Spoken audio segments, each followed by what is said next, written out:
네, 목사님 나오셔서 왕관의 무게 겸손이라는 제목으로 말씀 전해 주시겠습니다.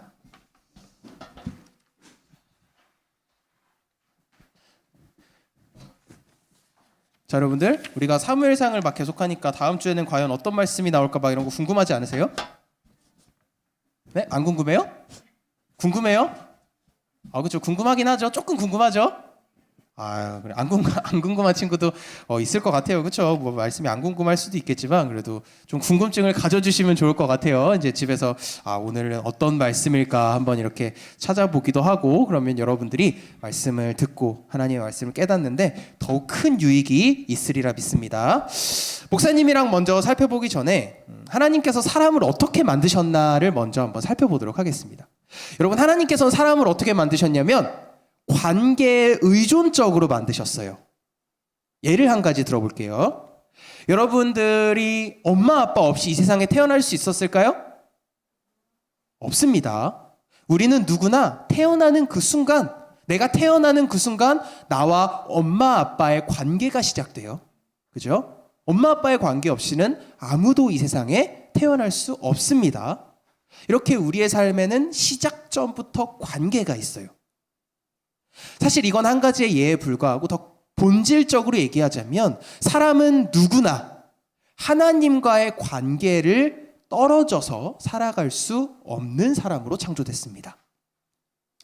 성경에 정말 하나님을 묘사하는 얘기가 굉장히 많은데요. 하나님을 다양한 언어로 묘사합니다.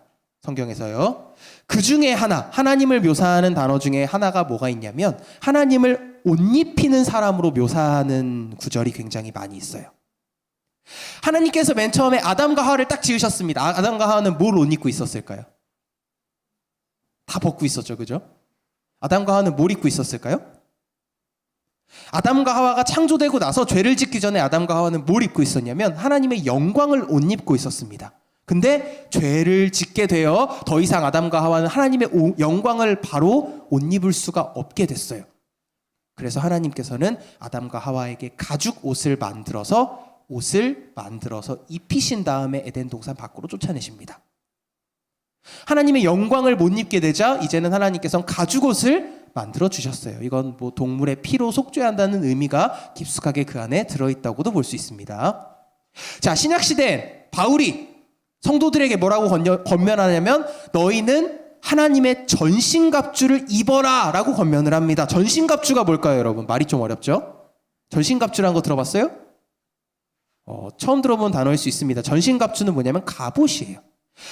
바울이 신약시대에 들어와서 사람들에게 뭐라고 얘기하냐면 여러분, 비록 아담이 범죄하기 전처럼 하나님의 영광을 직접적으로 옷 입을 수는 없지만 예수님의 피로 하나님과의 막힌 담이 허물어졌어요. 그래서 하나님의 말씀과 믿음과 성령의 검으로 전신갑주를 입으세요 라고 얘기를 합니다. 바울도 입으라고 권면을 하고 있어요. 이처럼 사람은 하나님께서 옷 입혀주시는 존재입니다. 항상 하나님과의 관계 속에서 무언가를 옷 입고 살아가는 사람이 사람이다. 하나님이 창조하신 인간이다 라고 생각해 볼 수 있습니다. 오늘은 목사님이랑 다윗이라는 사람과 이 사울이라는 사람이 각각 어떤 옷을 입고 있었나, 하나님이 이들에게 어떤 옷 입혀주심을 허락하셨나, 이걸 한번 살펴보도록 하겠습니다. 우리가 먼저 가장 살펴봐야 될 본문은 저번 시간에 그냥 별로 주목하지 않고 넘어갔던 13절 말씀이에요. 우리 13절 말씀과 14절 말씀에 굉장히 중요한 게 등장합니다. 같이 한번 13절 말씀을 읽어보도록 할게요. 자, 고개를 들고 같이 한번 소리내서 읽어보도록 하겠습니다. 시작! 사무엘이 기름불병을 가져다가 그의 형제 중에서 그에게 부었더니 이날 이후로 다윗이 여호와의 영에게 크게 감동되니라. 사무엘이 떠나서 라마로 가니라. 자, 사무엘이라는 사람이 다윗에게 기름을 붓고 나서 어떤 일이 바로 벌어졌냐면 하나님의 영이 다윗에게 감동이 됩니다. 그래서 다윗이라는 사람이 하나님의 영으로 충만해지는 일이 벌어져요. 그런데 14절로 한 절만 넘어가면 이와 정반대되는 상황이 발생합니다. 14절은 목사님이 읽어볼게요. 자, 한번 넘겨주세요. 제가 읽겠습니다. 여호와의 영이 사울에게서 떠나고 여호와께서 부리신 악령이 그를 번뇌하게 한지라. 방금 다윗에게 내렸던 그 똑같은 여호와의 영이 이번에는 누구에게서 떠나갑니다. 누구에게서 떠나가요, 여러분? 사울에게서. 예전에 하나님께서 선택하셨던 그 사울에게서 이제는 하나님의 영이 떠나가고 하나님께서 부리시는 악한 영이 사울에게 내려오게 됩니다.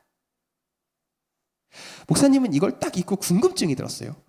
목사님, 근데 하나님께서는 선하신 하나님이시잖아요. 근데 하나님께서는 악령도 내리시나요? 이런 궁금증 혹시 안 드셨어요, 여러분? 목사님 정말 궁금했는데.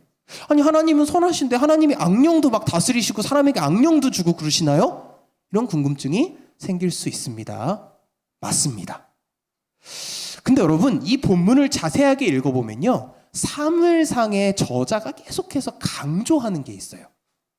사무엘상 저자는 사울이 악령의 통치를 받고 있다고 얘기합니다. 사울이 지금 악령에게 시달리고 있다고 얘기하는데 그 악령이 지금 누가 주신 악령이라고 계속해서 강조하냐면 사울이 악령에게 통치를 받고 있는데 이 악령은 누가 주신 악령이래요? 이 악령 누가 주신 겁니까? 하나님이 주신 거예요. 사무엘상, 사무엘하, 사무엘서의 기자는 지금 어디에 관심이 있냐면 사울이 악령을 받는 이 상황도 하나님의 절대적인 통치 아래 있다. 지금 이걸 강조하고 있는 겁니다. 하나님의 통치는 하나님께서 우리에게 좋은 걸 주실 때뿐만 아니라 동시에 우리의 상황이 안 좋은 것으로 둘러싸여 있을 때도 여전히 하나님께서는 우리를 통치하고 계세요.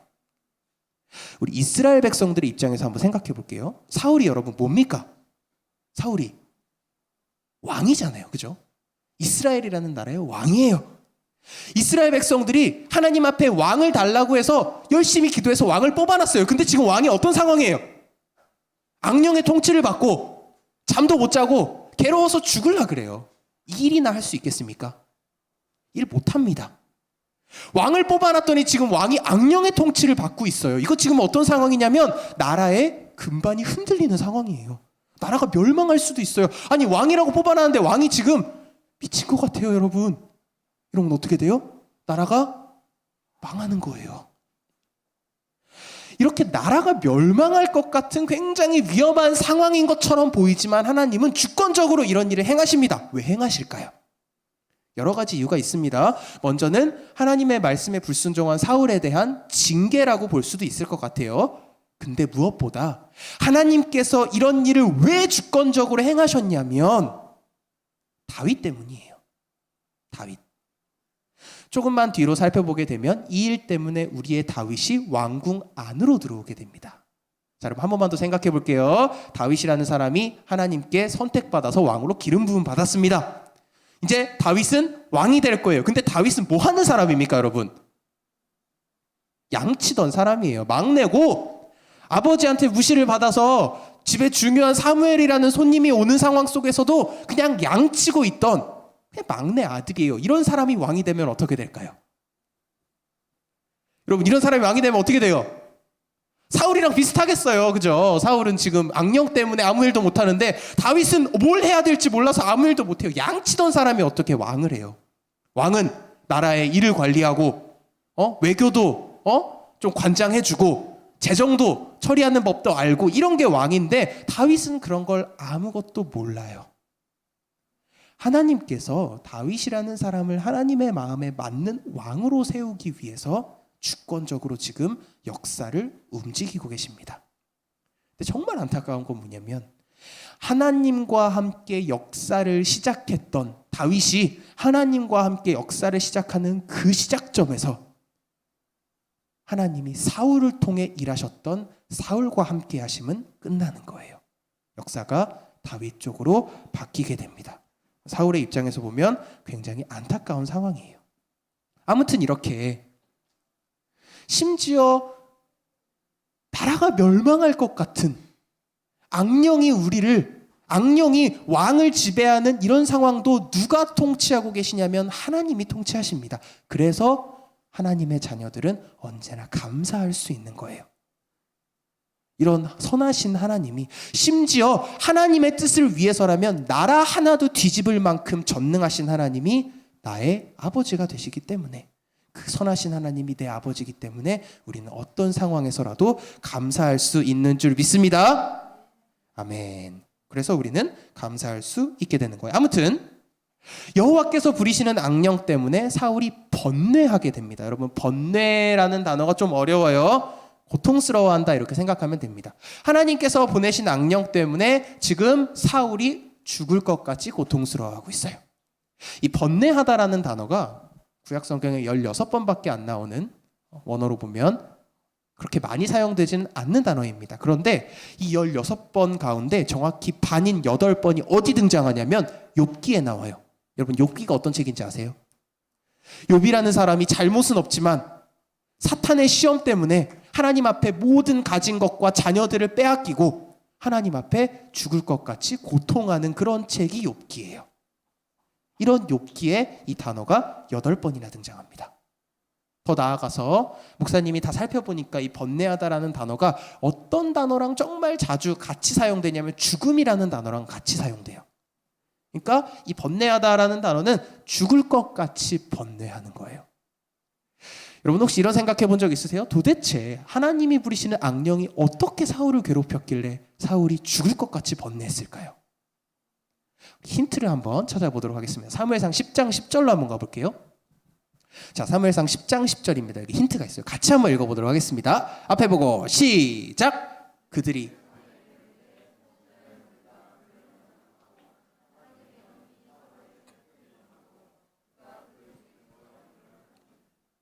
여러분, 하나님의 영이 누구에게 임했어요?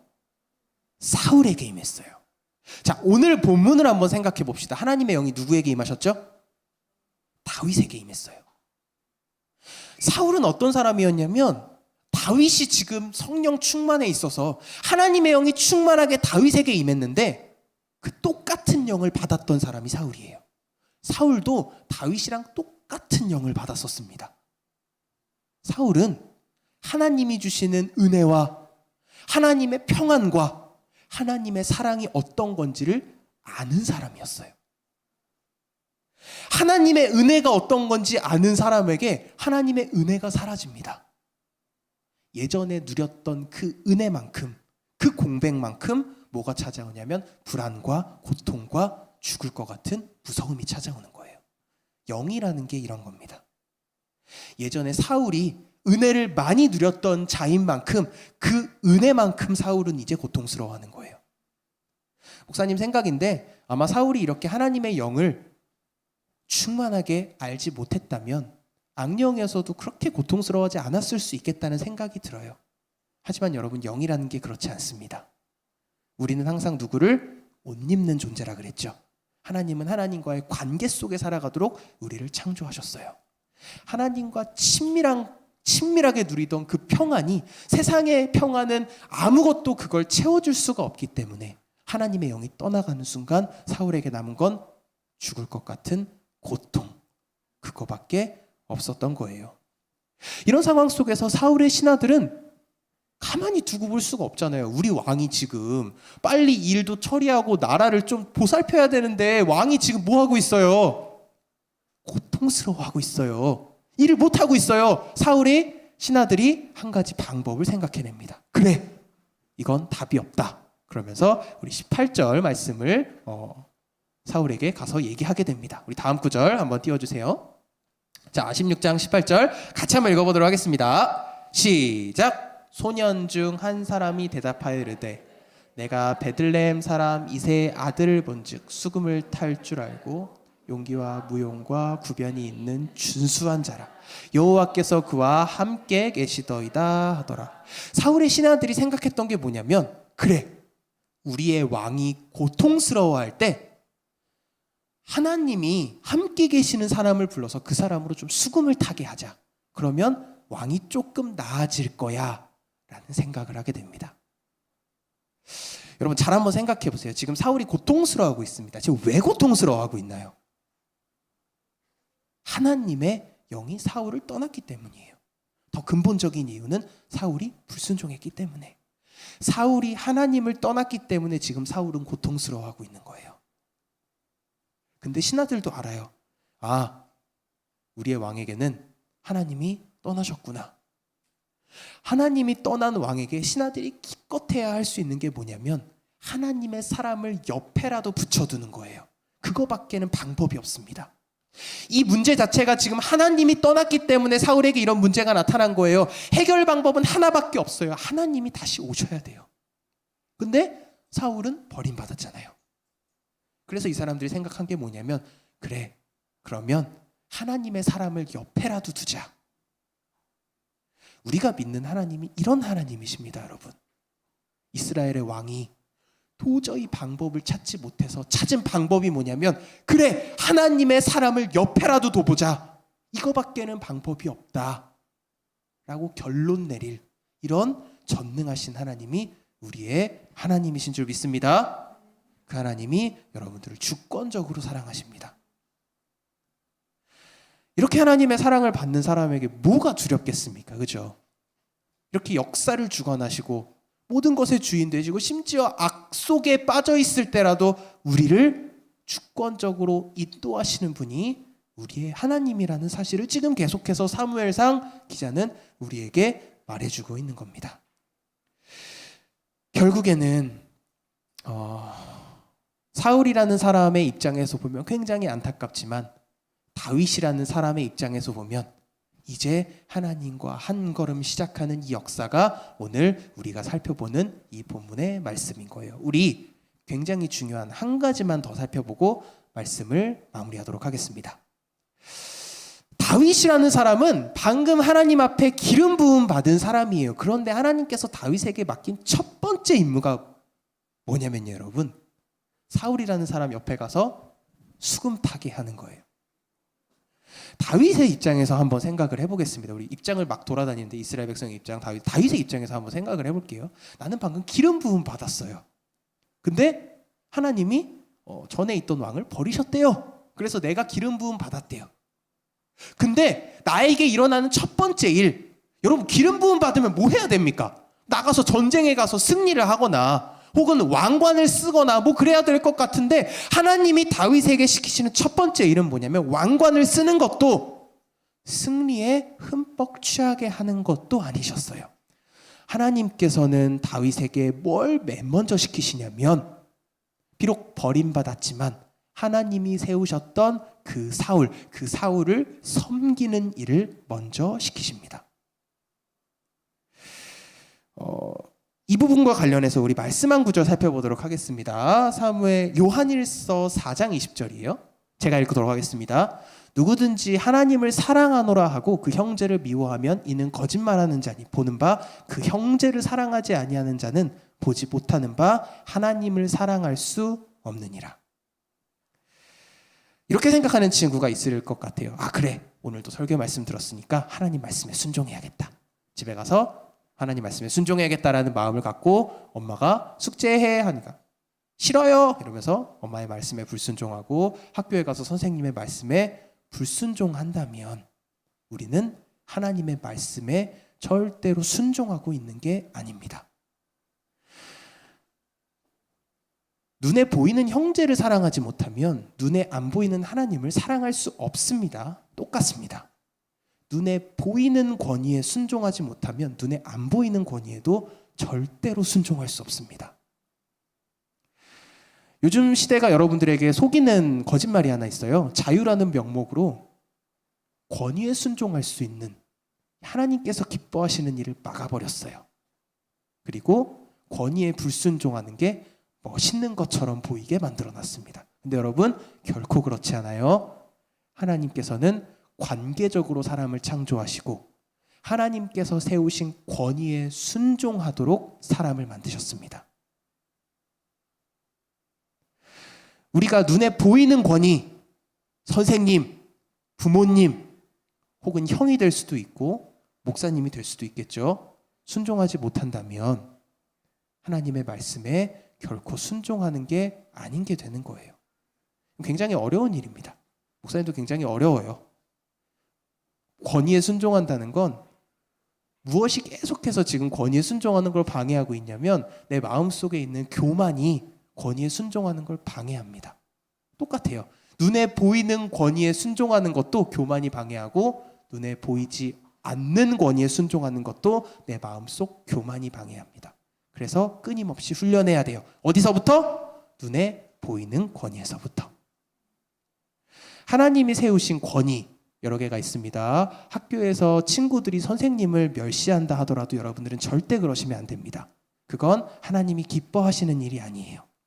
그리고 부모님의 말씀에 철저하게 순종하세요. 그건 하나님이 기뻐하시는 일입니다.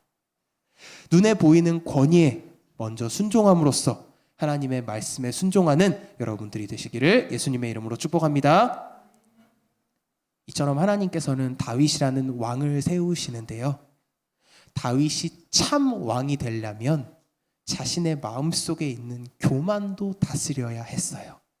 그래서 하나님은 다윗에게 맨 처음 가장 중요한 이런 일을 시키십니다. 내 마음속에 있는 교만과 싸우며 주신 권위에 복종하는 것. 하나님의 옷을 입은 하나님의 자녀들이 반드시 해야 할 일인 줄 믿습니다. 이번 한 주간도 말씀에 순종하며 여러분의 마음속에 있는 교만과 싸우고 하나님께서 주신 권위에 복종하며 하나님 앞에 순종하며 살아가는 여러분 되시기를 예수님의 이름으로 축복합니다. 아멘. 기도하겠습니다.